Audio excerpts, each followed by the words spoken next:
Kaugnay sa nasabing balita, puspusan naman ang kampanya ng National Maritime Council upang maipahayag sa mga mamamayang Pilipino ang tindig ng Pilipinas sa West Philippine Sea.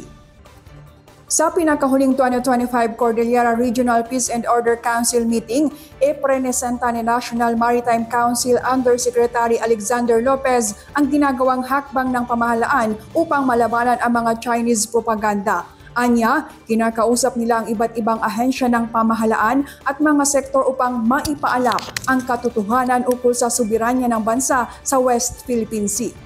Pinatataas din nila ang kamalayan ng publiko kung paano at gaano kalala ang Chinese propaganda.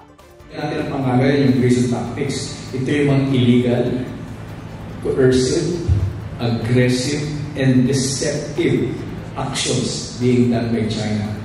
Pag sinabing illegal, marami siya ginagawa ng illegal, based on clause, illegal.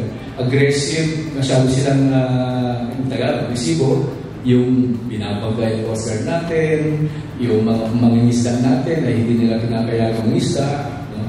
Yung aggressive and deceptive, it's more on cognitive. Kung ano yung paniniwala mo gusto nilang baguhin.